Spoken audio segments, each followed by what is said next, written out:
Hi everybody, welcome to MGTA 235, otherwise known as Organizational Design and Management. I'm Ron Bogart. I'll be escorting you through these chapters over the next few weeks. And so if you ever have any issues, never be afraid to bring them to my attention. There's two ways of dealing with questions and answers on this course. The primary way is the thread in the course content area called Ask a Question, Get an Answer. By doing that, you might save somebody else having to ask the same question, so we can collaborate that way. Of course, you can also reach me on the Angel Messengers pretty fast, but I think on my syllabus I put my cell phone number as well.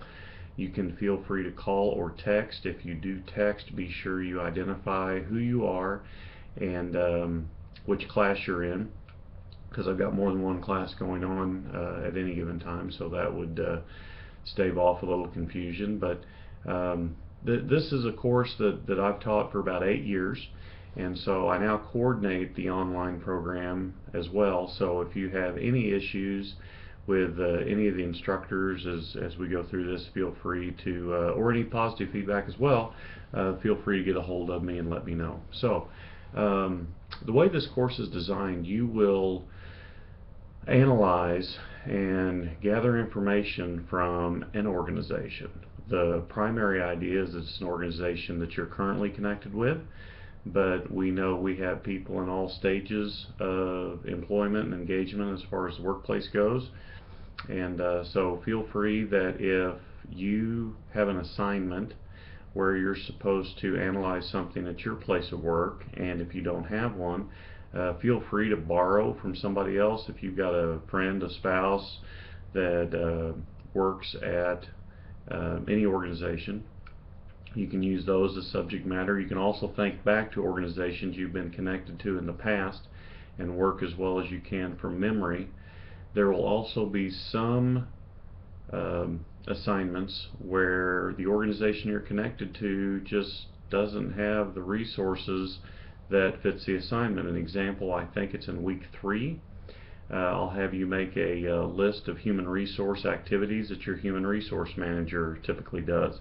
Well, if you're in a small enough organization, there may not be a human resource manager per se, and there may not be any of those activities taking place. You can feel free on situations like that to potentially create an organization that maybe you would start or be a part of someday, and you can strategize that if you were in that position as human resource manager, what human resource activities that you would deem necessary, and so you can formulate a list that way. So that just gives you some examples. Don't panic about not being connected to an organization. You can either be part of one, use one from memory, borrow somebody else's, or create one.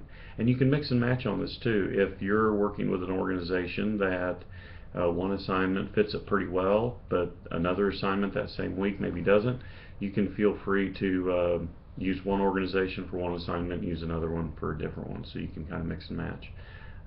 That's really all I've got for week 1. You guys should have received a welcome letter that explains how the homework is to be done, and so feel free that you do that. Be sure you check the deadlines of your initial posts and your responses online, and be sure to look at the syllabus and the rubrics to be sure that you are gathering the maximum points possible for your assignments, and so there won't be any issues with that. So if you have any issues, get in touch with me, and we'll stay in touch. Thanks.